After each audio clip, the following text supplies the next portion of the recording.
It's a pillow, it's a ridder. Come and giggle, watch me scribble. It's a figure, come and slinger.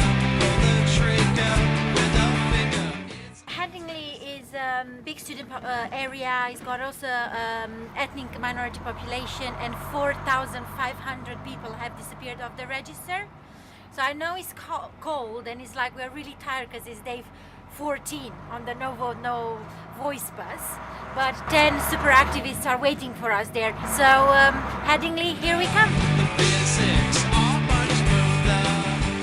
At the minute we're in Hyde Park, which is a great kind of student area, and if any students have actually got up by now, then hopefully we'll be able to register a few people to vote. Should be about 15 people of us just walking through. We've got students from both universities in Leeds as well. I think it's really important because I think a lot of students don't necessarily realise that you need to register to vote now before the 20th of April in order to vote in the election. It's really easy to get to the day, think that you do want to vote, and then you can't.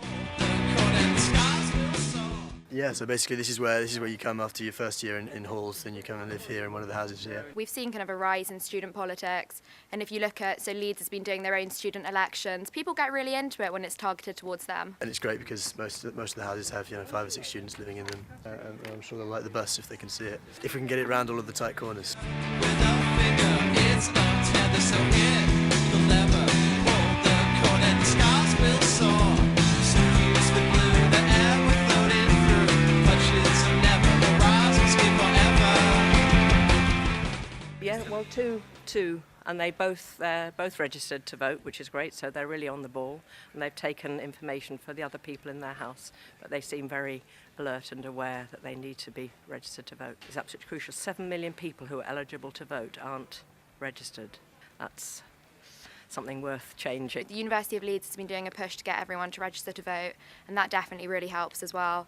And I think the coverage of the election's been quite exciting this time around, so I think hopefully people will be interested. It's definitely about hope and that you can change things, and if you don't have a vote, you don't have a voice. Some of the students were registered to vote, but they were registered home, and it was a case, where are you going to be on election day? You're going to be here most likely, so make sure you register to vote here. So those who were awake enough to pick up a pen and register to vote did so, but then all the rest have been left with a reminder that make sure you register to vote by the 20th of April, and then go out and vote. Make sure your voice counts on the 7th of May. No vote, no voice. I got one. I think because he was doing his dissertation, so he was like, cooler distraction. With a finger, it's not tether, so hit the lever, pull the cord, and the scars will soar. Suffused with blue, the air we're floating through. Clutches. We've just been going around talking to students from Leeds and also from Leeds Beckett, just inviting them to register to vote because it's really important, and a lot of students aren't registered, and it means that our voice isn't heard. Students can really make the difference, and if politicians know that we're registered and we're out there and we care, they'll listen to us and they'll listen to what we have to say. But if we're not registered, they have every excuse to ignore us, and they will. I've had a really good response. A lot of people sort of were like, oh yeah, I've meant to do that, but I just I haven't got round to it, so they were really glad we were there. No vote, no vote!